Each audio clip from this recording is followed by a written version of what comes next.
किस्सा भले पुरुष और ईर्ष्यालु आदमी का।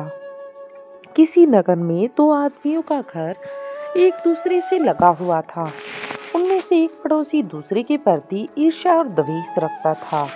भले मानस ने सोचा कि मकान छोड़कर कहीं जा बसूं, क्योंकि मैं इस आदमी के प्रति उपकार करता हूँ और यह मुझसे वैर ही रखे जाता है। अतएव वह वहां से कुछ दूर पर बसे दूसरे नगर में एक अच्छा मकान खरीदकर, जिसमें एक अंधा कुआं भी था, रहने लगा। उसने फकीरों का बाना भी ओढ़ लिया और रात दिन भगवान के भजन में समय बिताने लगा। उसने अपने मकान में कई कक्ष बनवाए, जिनमें वह साधु संतों को ठहराता और भोजन दिया करता था। इससे वह नगर में बहुत प्रसिद्ध हो गया और लोग उससे मिलने को आने लगे। उसकी प्रसिद्धि शीघ्र ही बढ़ती गई और दूर दूर से लोग आते और अपनी मनोकामना की पूर्ति के लिए भगवान से प्रार्थना करने के लिए उससे निवेदन करते। उसके चमत्कारों की ख्याति उस नगर में पहुंची जहां वह पहले रहा करता था। उसके पुराने पड़ोसी को यह सुनकर और भी ईर्ष्या हुई। उसने निश्चय किया कि उसी के मकान में जाकर उसे मार डालूं। वह जाकर उसके घर पर मिला। संत पुरुष ने अपने पुराने पड़ोसी की बड़ी अभ्यर्थना की। ईर्ष्यालु व्यक्ति ने यह झूठ कहा कि मुझ पर एक विपत्ति पड़ी है, जिसके निवारण के लिए मैं तुमसे प्रार्थना करने आया हूँ, किंतु मैं उस कठिनाई को गुप्त रखना चाहता हूँ और तुम अपने चेलों तथा अन्य साधुओं से कह देना कि जिस समय मैं और तुम बातें कर रहे हो, कोई अन्य व्यक्ति पास में भी न हो। संत पुरुष ने ऐसा ही आदेश दे दिया और सभी लोग इधर उधर बाहर चले गए। अब उस दुष्ट आदमी ने एक झूठ मूठ का लंबा किस्सा बनाया और संत पुरुष से कहने लगा। फिर उसने कहा कि हम लोग टहलते हुए ही इस किस्से का कहना सुनना पूरा करें। संत ने वह भी मान लिया। बात करते करते जब वे कुएं के पास आए तो दुष्ट मनुष्य ने संत को अचानक धक्का देकर कुएं में गिरा दिया और स्वयं चुपके से मकान से चलकर भाग खड़ा हुआ। वह अपने जी में बड़ा प्रसन्न था कि यह आदमी जिसकी प्रसिद्धि ने मुझे जला रखा है, खत्म हो गया। अब तो इसकी मृत्यु निश्चित है। किंतु उस संत पुरुष का भाग्य अच्छा था। उस कुएं में परियां रहती थी, जिन्होंने उसके गिरने पर उसे हाथों हाथ उठा लिया और सुविधापूर्वक एक जगह बिठा दिया। उसे चोट नहीं आई, लेकिन परियां उसकी दृष्टि से ओझल ही रही। वह संत पुरुष सोचने लगा कि इस दशा में मुझे लाने में भगवान की कुछ कृपा ही होगी। थोड़ी देर में उसे ऐसी आवाजें सुनाई देने लगी जैसे दो आदमी आपस में बातें करते हों। एक ने कहा, तुम्हें मालूम है कि यह आदमी कौन है? दूसरे ने कहा, मुझे नहीं मालूम। पहले ने कहा, मैं तुम्हें इसका हाल बताता हूँ। यह अत्यंत सच्चरित्र और शीलवान व्यक्ति है। इसने अपना नगर छोड़कर यहाँ रहना इसलिए शुरू किया कि इसे वहाँ अपने पड़ोसी से, जो इससे जलता था, उलझना न पड़े। इस नगर में ईश्वर की दया से इसकी ख्याति बहुत बढ़ गई। इस ख्याति के कारण उसका पुराना पड़ोसी और भी जला और उसने उसे मार डालने का इरादा बना लिया और वह इसके घर आया और इस बहाने से यहाँ लाकर कुएं में गिरा दिया। यदि हम लोग इसकी सहायता न करते तो यह मर ही जाता। इस प्रकार से वो दोनों आपस में बातें कर रहे थे। पहले ने कहा, अब इसका क्या होगा? दूसरा बोला, सब अच्छा होगा। कल इस नगर का बादशाह इसके पास आकर इससे निवेदन करेगा कि यह उस बादशाह की पुत्री के स्वास्थ्य के लिए भगवान से प्रार्थना करे। पहले ने कहा, राजकुमारी को क्या रोग है? दूसरे ने कहा, राजकुमारी को मैमून नामक जिन का पुत्र दिम आशिक्त है और वही उसके सिर पर चढ़ा रहता है, जिससे राजकुमारी हमेशा बीमार और बदहवास रहती है।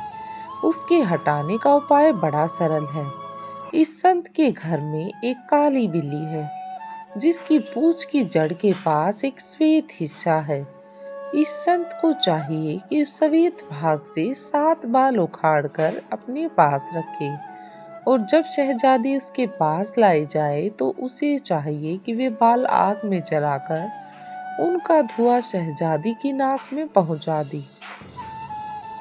इससे वह निरोग हो जाएगी और आगे भी दिम दिम कभी इनके पास नहीं फटकेगा। संत पुरुष ने परियों और उनके साथियों की यह बातचीत सुनकर भली प्रकार याद रखी। रात भर वह कुएं में रहा। सवेरे जब उजाला हुआ तो उसने देखा कि कुएं की दीवार में ऊपर से नीचे तक मोखे बने हुए हैं। वह उनके सहारे थोड़ी ही देर में ऊपर आ गया। उसके शिष्य और भक्त जो रात भर उसे खोजते रहे थे, उसे देखकर अत्यंत प्रसन्न हुए। उसने उनसे कहा कि मैं संयोगवश कुएं में गिर गया था, लेकिन मुझे चोट नहीं आई, मैं ठीक हूँ। फिर वह अपने घर में आकर वापस बैठ गया। थोड़ी ही देर में काली बिल्ली घूमती फिरती उनके पास से निकली। संत पुरुष को कुएं में सुनी बात याद थी, इसलिए उसने बिल्ली को पकड़कर उसकी खाल के श्वेत भाग से 7 बाल उखाड़ लिए और अपने पास रख लिए। कुछ काल के पश्चात नगर का बादशाह वहां आया। उसने अपनी सैनिक टुकड़ी बाहर छोड़ी और कुछ सरदारों के साथ मकान के अंदर पहुंचा। संत पुरुष ने आदर पूर्वक उसका स्वागत किया। तब बादशाह ने कहा, हे योगीराज, आप तो सबके दिलों का हाल जानते हैं। आप तो समझ ही गए होंगे कि मैं तो यहाँ पर क्यों आया हूँ। संत पुरुष ने कहा, शायद आपकी बेटी अस्वस्थ है और उसके स्वास्थ्य के लाभ की आशा से ही आपने मुझसे एक इंचन की कुटिया को पवित्र किया है। बादशाह ने कहा, आपने बिल्कुल ठीक कहा। मैं इसी कारण से यहाँ आया हूँ। अगर आपके आशीर्वाद से मेरी बेटी स्वस्थ हो जाए तो मेरी सबसे बड़ी चिंता दूर हो जाए। संत पुरुष ने उत्तर दिया, आप अपनी बेटी को यहीं बुलवा लो। मैं भगवान से प्रार्थना करूंगा कि वह स्वस्थ हो जाए और आशा है कि मेरी प्रार्थना स्वीकार होगी। बादशाह यह सुनकर अत्यंत प्रसन्न हुआ। उसके आदेश पर राजकुमारी को उसकी सेविकाओं के साथ वहां ले आया गया। शहजादी का चेहरा चादर से अच्छी तरह ढका हुआ था, ताकि उसे कोई देख न सके। संत पुरुष ने नीचे से चादर का इतना भाग उठाया कि नीचे रखी हुई अंगीठी से उठने वाला धुआं बाहर न जाए, और फिर उसने 7 बाल अंगीठी में डाले। धुएं का राजकुमारी की नाक में पहुंचना था कि मैमून, जिनका बेटा दिम दिम, बड़े जोर से चिल्लाया और तुरंत भाग खड़ा हुआ। बस फिर क्या था, उसके भागते ही राजकुमारी को होश में आ गई और उसे चैन पड़ गया। वह संभल कर बैठ गई और अपने को भली भांति छिपाकर पूछने लगी कि मैं कहाँ हूँ और यहाँ मुझे कौन लाया। बादशाह खुशी से फूला न समाया। उसने अपनी बेटी को छाती से लगा लिया और उसकी आंखें चूमने लगा। फिर उसने सम्मान स्वरूप संत पुरुष के हाथ चूमे और अपने सभासदों से राय ली कि संत पुरुष के उपकार का बदला किस प्रकार चुकाऊं। सभासदों ने एकमत होकर कहा कि राजकुमारी का विवाह इसी संत पुरुष के साथ कर देना चाहिए। बादशाह को सभासदों की सलाह पसंद आई और उसने शहजादी का विवाह उसके उपकारकर्ता के साथ कर दिया। कुछ दिनों बाद बादशाह का प्रमुख अंग मंत्री मर गया और बादशाह ने उसकी जगह अपने दामाद को नियुक्त कर दिया। और उसके कुछ समय बाद बादशाह मर गया और चूंकि उस राजकुमारी के अतिरिक्त बादशाह की और कोई संतान नहीं थी, अतएव सभी सभासदों और सामंतों की सहमति से उसका दामाद ही राज्य का अधिकारी और नया बादशाह बन गया।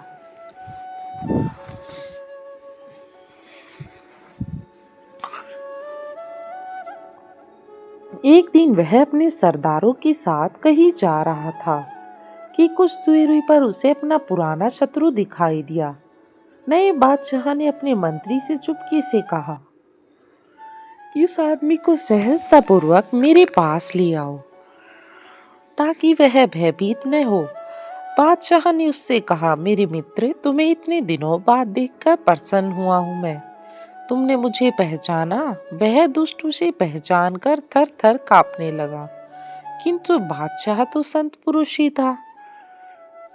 उसने मुझे 1000 असरफियां और कीमती कपड़ों की 20 कांटे भेंट में देकर उसे सुरक्षा पूर्वक उसके घर पहुंचा दिया।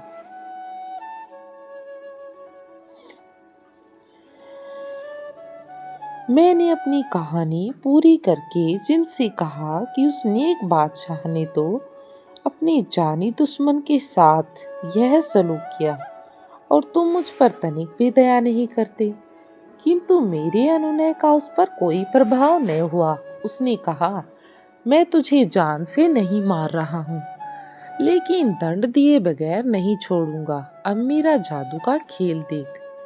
यह कहकर उसने मुझे पकड़ा और मुझे लेकर आकाश में इतना ऊंचा उड़ गया कि वहां से पृथ्वी एक बादल के टुकड़े जैसे लगती और फिर एक क्षण में ही ऊंचे पर्वत के शिखर पर ले गया।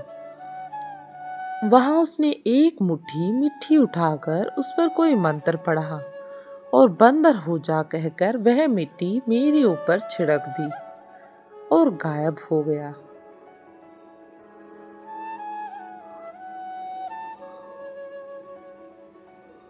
मैं अपने को बंदर के रूप में पाकर अत्यंत दुखी हुआ। मुझे यह भी मालूम न था कि मैं कहाँ हूँ और वहां से मेरा देश किस दिशा में है, कितनी दूर है। खैर, मैं धीरे धीरे पहाड़ से उतरकर मैदान में आया और वहां भी मैंने सारा प्रदेश निर्जन देखा।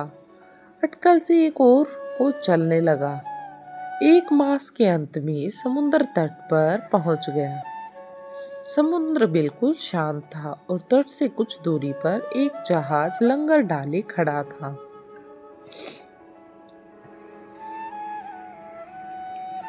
मैंने जहाज पर जाना ही उचित समझा। किनारे के एक पेड़ से 2 टहनियां तोड़ी और उन्हीं के सहारे तैरता हुआ जहाज पर पहुंच गया। जहाज की रस्सी के सहारे मैं जहाज के अंदर पहुंच गया।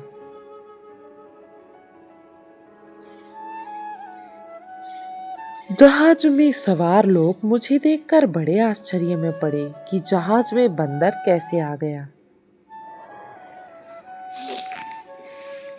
वे लोग मेरे अपमान को अपशकुन समझे और मेरा वध करने की बात करने लगे।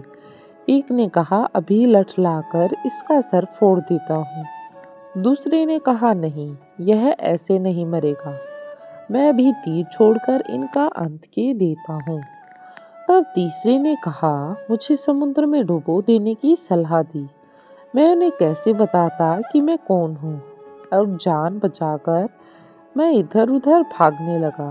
अंत में सब ओर से निराश होकर जहाज के कप्तान के पास गया और मैंने उसके पांव पर लौटने लगा।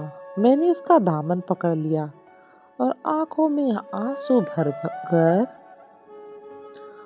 चिचियाने लगा, जैसे उससे प्राण रक्षा की भीख मांग रहा हूँ। और उसे मुझ पर दया आई और उसने मेरे त्रासदाताओं को डांटकर भगा दिया और कठोर चेतावनी दी कि इस बंदर को ना तो कोई दुख देगा और ना ही कोई सुख।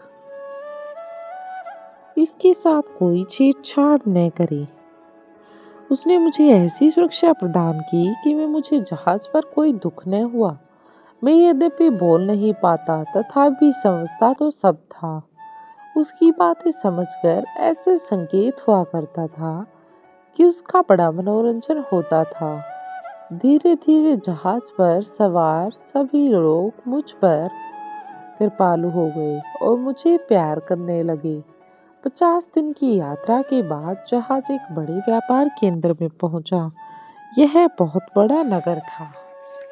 उसमें बड़े बड़े मकान थे। जहाज ने मल्लाहों जहाज को बंदरगाह में ठहराया। कुछ समय में ही नगर के बड़े बड़े व्यापारी जहाज को देखकर व्यापार की आशा में उस पर पहुंच गए। जहाज पर उनके कई मित्र व्यापारी थे। ये मित्र आपस में बातें करने लगे और यात्रा का हाल कहने सुनने लगे, क्योंकि जहाज बहुत से देशों में घूमता हुआ आया था। नगर के व्यापारियों में से कई ऐसे भी थे जो वहां के ऐश्वर्यवान बादशाह के दरबार में आते जाते थे। उन्होंने कहा कि हमारा बादशाह तुम्हारे जहाज के यहाँ आने से बड़ा प्रसन्न हुआ है और इसका कारण है कि उसे आशा है कि तुम लोगों में कोई सुलेखक भी होगा। बात यह है कि हमारा मंत्री हाल ही में मर गया है और वह अत्यंत निपुण सुलेख करता था। बादशाह गुणियों का बड़ा सम्मान करता है और चाहते हैं कि उस मंत्री जैसा सुलेख उसे मिले। इसी चिंता में वह हमेशा रहता है, इसलिए उसने यह कागज भेजा है जिस पर सुलेखन के लिए रेखाएं खींची हैं। बादशाह चाहता है कि अगर कोई आदमी तुम में से काफी पढ़ा लिखा हो तो वह इस पर कुछ इबारत लिखे। उसने कसम खाई है कि वह उस व्यक्ति को दिवंगत मंत्री का पद देगा जो उसकी भांति सुलेखन कर सकेगा। और अभी तक बहुत ढूंढने पर भी उसे अपने देश में कोई ऐसा गुणी व्यक्ति नहीं मिल पाया है जो इस तरह से उसके कार्य को पूरा करे। यह सुनकर मैंने बादशाह के सरदार के हाथ से झपट कर वह कागज पर ले लिया। इस पर जहाज के सभी लोग, विशेषकर पढ़े लिखे व्यापारी, चीख पुकार करने लगे कि यह बंदर अभी इस कागज को चीर फाड़ कर समुद्र में फेंक देगा। किंतु जब उन्होंने देखा कि मैंने कागज बड़े ढंग से पकड़ा है तो सब चुप होकर देखने लगे।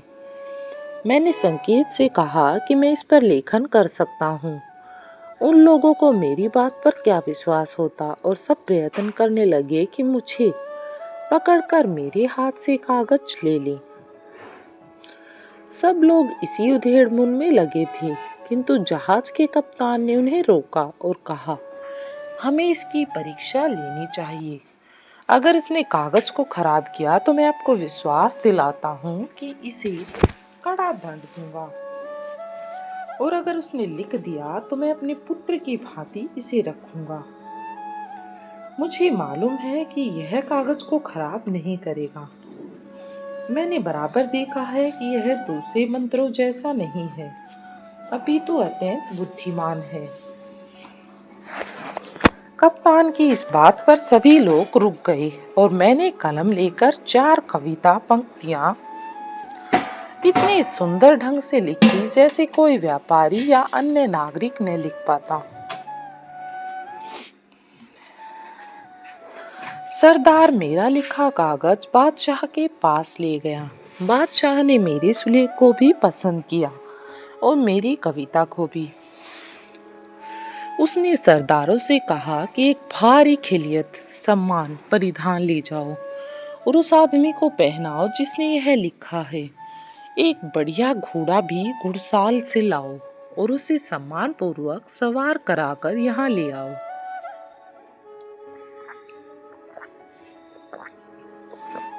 सरदार राजा की यह आज्ञा सुनकर हंस पड़ा।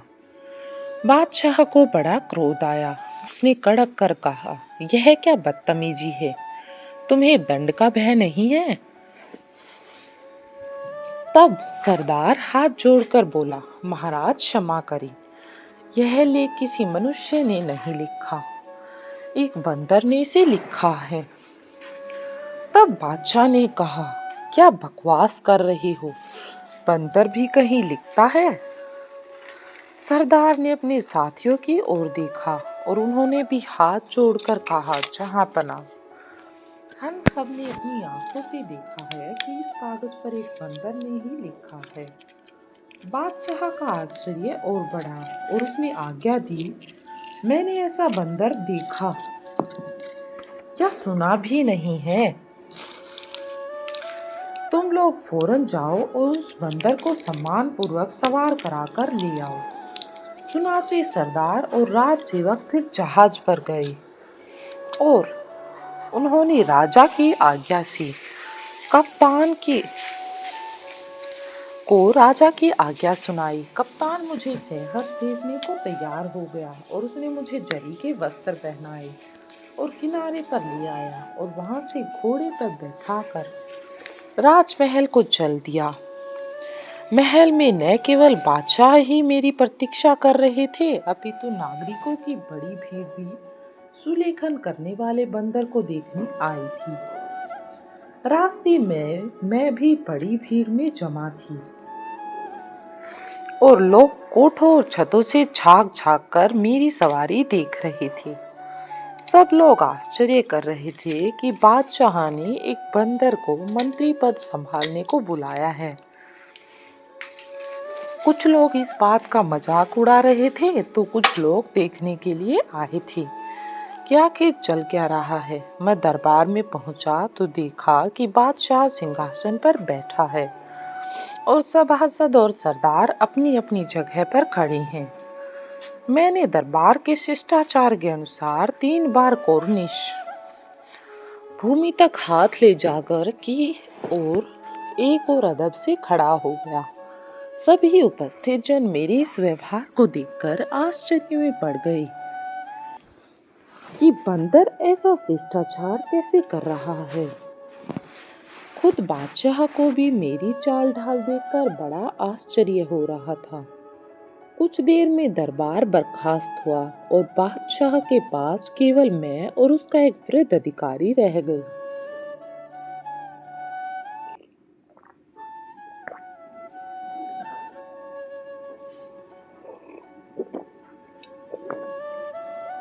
हम दोनों बादशाह के आदेश पर उसके साथ महल के अंदर गए। बादशाह ने शाही भोजन मंगवाया और मुझे खाने का इशारा किया। मैं बड़ी तमीज के साथ खाना खाने लगा। जब भोजन समाप्त हुआ और बर्तन उठा लिए गए तो मैंने कलमदान की ओर संकेत किया। कलमदान मेरे पास लाया गया तो मैंने कुछ काव्य पंक्तियां बादशाह को धन्यवाद देते हुए रची और उन्हें सुंदर ढंग से कागज पर लिख दिया। बादशाह को यह देखकर आश्चर्य और प्रसन्नता और अधिक हुई। उसने मुझे एक पात्र मदिरा से भरकर दिलवाया। उसे पीकर मैंने एक और कविता अपने दुर्भाग्य के बाद मिलने वाले सौभाग्य के संबंध में लिख दी। अब बादशाह ने मेरे लिए शतरंज मंगाई और इशारे से पूछा कि क्या इसे खेल सकते हो। मैंने स्वीकारात्मक रूप से अपने सिर पर हाथ रखा। पहली बाजी बादशाह ने जीती और दूसरी और तीसरी बाजी मैंने जीत ली। बादशाह को इस पर झुंझलाहट होने लगी कि वह एक बंदर से हार गया। मैंने फिर एक काव्य रचकर कागज पर लिख दिया, जिसका आशय था कि 2 योद्धा दिन भर आपस में युद्ध करके शाम को मित्र बन जाते हैं और रात को युद्ध भूमि में सोते रहते हैं। इस बात से बादशाह का आश्चर्य अत्यधिक बढ़ गया। उन्होंने सोचा, ऐसा बंदर जो मनुष्य से बढ़कर बुद्धिमता और हाजिर जवाबी प्रदर्शित करे, कभी देखा सुना नहीं गया। उसने यह बात अपने सभासदों से कही तो उन्होंने उसका समर्थन किया।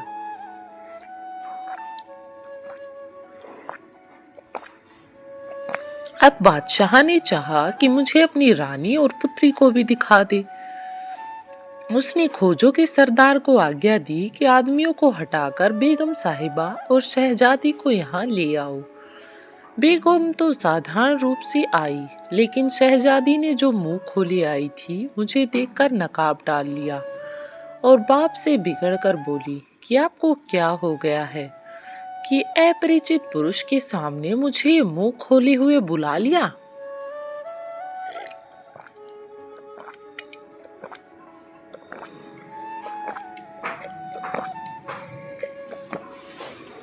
बादशाह ने कहा, तुम्हारे होश हवास तो ठिकाने हैं। यहाँ कौन मर्द है सिवाय मेरे, और मैं तुम्हारा बाप हूँ। मेरे सामने तो तुम्हें मुंह खोलकर आना चाहिए, और तुम हो कि खुद गलती पर हो और मुझे दोष देती हो। शहजादी ने हाथ जोड़कर कहा, अब्बा हुजूर, मेरी कोई गलती नहीं। यह एक बड़े बादशाह का पुत्र है और जुल्म के कारण इस दशा को पहुंचा है। इब्लिस के देवते ने, जो एक शक्तिशाली जिन है, पहले आपनुस के द्वीप के बादशाह अबू तैमरुश की बेटे की हत्या कर दी और फिर इस शहजादे को अपने जादू से बंदर बना दिया। बादशाह को यह सुनकर बड़ा आश्चर्य हुआ। उसने मुझसे पूछा कि क्या यह बात ठीक है। मैंने सर पर हाथ रखकर इशारे से समझाया कि शहजादी ने जो कुछ कहा बिल्कुल ठीक है। अब बादशाह ने शहजादी से पूछा कि तुम्हें यह सब किस्सा कैसे मालूम। उसने कहा, आपको याद होगा कि जब मेरा दूध छुड़ाया गया था तो मेरी देखरेख और पालन पोषण के लिए एक बुढ़िया रखी गई थी। वह जादू टोनों में पारंगत थी। उसने मुझे इस विद्या के 70 अंग सिखा दिए। अब मुझ में इतनी शक्ति है कि चाहूं तो आपका सारा देश उठाकर समुद्र में फेंक दूं। जो व्यक्ति जादू के जोर से मनुष्य के बजाय किसी अन्य जीव को देह धारण कर लेते हैं, मैं उन्हें तुरंत पहचान लेती हूँ और मुझे यह भी मालूम हो जाता है कि किसके जादू से यह हुआ है। इसलिए मैंने इसे पहली ही नज़र में पहचान लिया कि यह बंदर नहीं बल्कि राजकुमार है। राजा को राजकुमारी की बात सुनकर बड़ा आश्चर्य हुआ। बादशाह ने कहा, बेटी, तुम इतनी गुणी हो, यह मुझे तो मालूम ही नहीं था। लेकिन क्या तुम में इतनी शक्ति भी है कि इसे अपनी पहली देह में दोबारा पहुंचा दो। राजकुमारी ने, जिसका नाम मल्लिका हसन था, कहा, निसंदेह मुझ में ऐसी शक्ति है। बादशाह ने कहा, अगर तुमने ऐसा किया तो मैं तुम्हारा बड़ा आभार मानूंगा और इस राजकुमार को अपना मंत्री बनाकर तुम्हारे साथ इसका विवाह कर दूंगा। तब शहजादी ने पिता की आज्ञा और सिरोधार्य कर अपने सामान में से एक छड़ी मंगवाई जिस पर हिब्रू और मिस्री भाषा में कुछ अक्षर खुदे थे, और फिर उसने अपने पिता से कहा कि आप लोग कुछ दूरी पर सुरक्षा पूर्वक बैठें। हम लोगों ने ऐसा ही किया। तो शहजादी ने कक्ष की भूमि पर छड़ी से एक बड़ा खोला खींचा और हिब्रू और मिस्री भाषाओं के कुछ मंत्र पढ़ने लगी। इसके पश्चात वह घेरे के अंदर चली गई और कुरान शरीफ की कुछ आयतों का पाठ प्रारंभ कर दिया। कुछ ही देर में घटाटोप अंधेरा छा गया। हमें मालूम हो रहा था जैसे प्रलय काल ही आ गया हो। हम लोग क्षण प्रतिक्षण भयभीत होते जा रहे थे। इतने में हमने देखा कि इब्लिस का देवता जिन एक शेर के रूप में गरजता हुआ आ गया। शहजादी ने कहा, दुष्ट, तुझे चाहिए था कि मेरे बुलाने पर मेरे पास विनय पूर्वक आता। तेरी यह हिम्मत कि मुझे डराने को यह रूप रख कर आया है। शेर बोला, मनुष्य और जिनों में समझौता हुआ था कि एक दूसरे के मामलों में दखल न देंगे। तूने उस समझौते को तोड़ा है। शहजादी बोली, तूने पहले वह समझौता तोड़ा है। शेर ने गरज के कहा कि तेरी इस गुस्ताखी का मजा चखाता हूँ। जो तूने मुझे यहाँ आने की तकलीफ देकर की है। अब भी मैं तुझे बताता हूँ। यह कहकर वह मुंह फाड़कर शहजादी की ओर झपटा। वह होशियार थी, उछलकर तुरंत पीछे हट गई और अपने सिर से एक बाल उखाड़ा और उसे मंत्र करके फेंक दिया। वह बाल तलवार बन गया और उसने शेर को के धड़ के दो टुकड़े कर दिए, लेकिन यह टुकड़े गायब हो गए और सिर्फ सिर रह गया, जो बिच्छू बन गया। अब शहजादी ने सांप का रूप धारण कर लिया और उस पर टूट पड़ी। बिच्छू थोड़ी ही देर में घबराकर पक्षी बन गया और आसमान में उड़ गया। शहजादी भी उकाब बनकर उसके पीछे पड़ गई। उड़ते उड़ते दोनों हमारी दृष्टि से छुप गए, न जाने कहाँ जाकर छिप गए थे। कुछ ही देर में हमारे सामने की भूमि पर फट गई और उसमें से दो बिल्लियां लड़ती हुई निकली। एक काली थी, दूसरी सफेद। कुछ देर तक वे दुम खड़ी करके चीखती रही और फिर काली बिल्ली भेड़िया बनकर सफेद बिल्ली पर झपटी। सफेद बिल्ली कोई उपाय न देखकर कीड़ा बन गई और तुरंत एक पेड़ पर चढ़कर उसमें लटके अनार के अंदर घुस गई। वह अनार बढ़ने लगा और बढ़ते बढ़ते घड़े के आकार का हो गया। फिर वह पेड़ से अलग हो गया और हवा में इधर उधर लहराने लगा। दोस्तों, लग रही है स्टोरी इंटरेस्टिंग? स्टोरी मज़ेदार लग रही है तो वीडियो को कर दें लाइक, और हाँ, चैनल पर नए आए हैं तो चैनल को सब्सक्राइब जरूर करें। कुछ देर में वह अनार जमीन पर गिरकर फट गया और उसके टुकड़े इधर उधर बिखर गए। उसमें से सैकड़ों दाने पृथ्वी पर गिरकर फैल गए। अब वह भेड़िया तुरंत एक मुर्गा बन गया और उसने अनार के बिखरे हुए दानों को जल्दी जल्दी चुनना शुरू कर दिया। जब वह सारे दाने खा चुका था तो हम लोगों के पास आया और जोर से बाग देने लगा, जिसे पूछता हो कि कोई दाना रह तो नहीं गया। वह स्वयं भी इधर उधर दौड़कर देखने लगा। एक दाना नहर के किनारे पड़ा था। मुर्गा दौड़ा कि उसे भी खा ले, लेकिन वह दाना लुढ़कता हुआ नहर में गिर गया। नहर में गिरकर वह दाना मछली बन गया। मुर्गा भी उसके पीछे नहर में कूद गया। कुछ देर तक दोनों आंखों से ओझल रहे और फिर बड़े जोर की चीख पुकार हुई, जिससे हम लोग बहुत डर गए। फिर देखा कि जिन और शहजादी दोनों अग्नि पुंज हो गए। अब एक दूसरे की ओर लपटे फेंक रहे थे, जैसे कि आपस में लड़ाई कर रहे हों।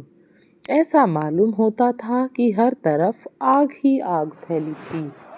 हम इस डर से कांपने लगे कि यह आग हमें तो क्या, सारे देश को भून कर रख देगी। और इससे भी भयानक एक समय आया जब जिन शहजादी से लड़ना छोड़कर हमारी ओर झपटा और हमारी ओर लपटे फेंकने लगा। लेकिन शहजादी भी झपट कर आई। उसने जिन को दूर हटा दिया और हमें और सुरक्षित स्थान पर कर दिया। फिर भी इतनी देर में खोजा जलाकर भस्म हो गया। बादशाह का मुंह झुलस गया और मेरी दाईं आंख में एक चिंगारी पड़ गई, जिससे मेरी वह आंख फूट गई।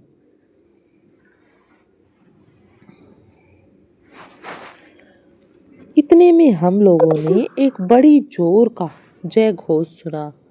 शहजादी मलिका हसन अपने साधारण शरीर में आ गई और जिन राख का ढेर होकर दिखाई देने लगा। फिर शहजादी ने एक गुलाम से पानी मंगवाया और उसे अभिमंत्रित कर मुझ पर छिड़का और बोली, अगर तू जादू के जोर से बंदर बना है तो फिर से अपनी पहले वाली काया में आ जा और पहले की तरह मनुष्य बन जा।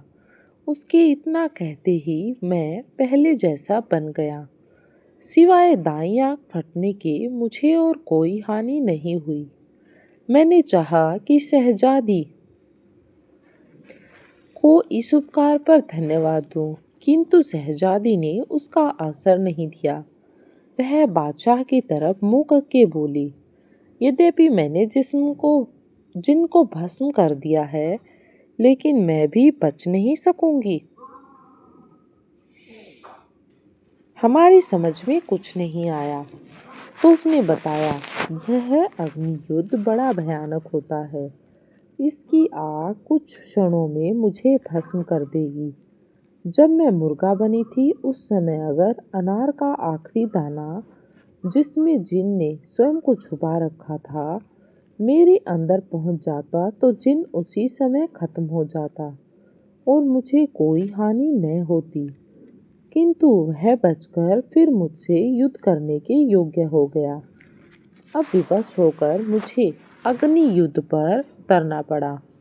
जिन ने यह तो समझ लिया कि मैं जादू में निपुण हूँ और उस पर भारी पड़ती हूँ, फिर भी वह अंत समय तक प्राणपण से युद्ध करता रहा। मैंने उसे जलाकर भस्म तो कर दिया, लेकिन इस आग से स्वयं को मुक्त नहीं कर पाऊंगी। बादशाह ने रोकर कहा, बेटी तुम कैसी बातें करती हो? तुम्हारे बगैर हम लोग क्या करेंगे? देखती नहीं कि खोजा मर गया है, मेरा मुंह झुलस गया है, और यह शहजादा जिसका तुमने इतना उपकार किया है, दाईं आंख से काना हो गया है। बादशाह इस तरह से सिर धुन रहा था और मैं भी रो पीट रहा था कि शहजादी ने चिल्लाना शुरू किया, हाय जली, हाय मरी, और देखते ही देखते वह जलकर जिनकी तरह राख का ढेर हो गई।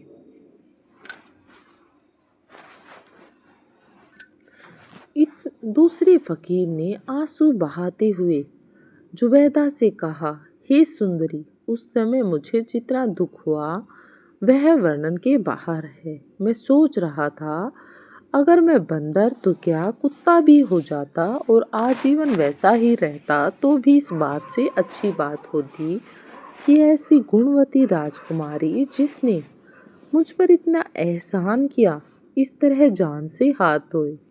बादशाह भी अपनी बेटी के दुख में इतना रोया पीटा कि बेहोश हो गया। मुझे भय लगने लगा कि ऐसा न हो कि इस दारुण दुख से उसकी जान चली जाए। चारों ओर हाहाकार होने लगी और राजमहल में प्रलय का सा दृश्य उपस्थित हुआ गया। राजमहल के सारे सेवक और बादशाह के सरदार दौड़े आए और भांति भांति के यत्न करके उसे होश में लाया।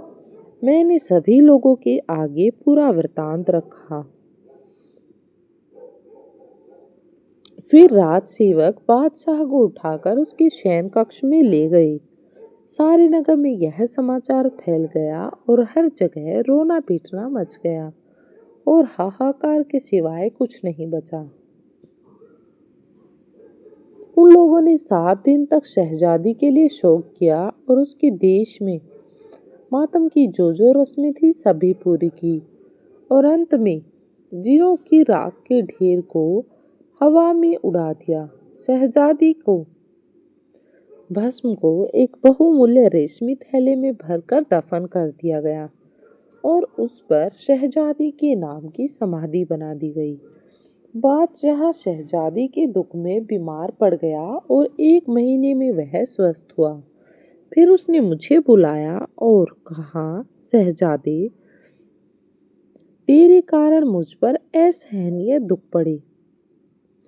मेरी प्यारी बेटी तेरे ही कारण भस्म हो गई।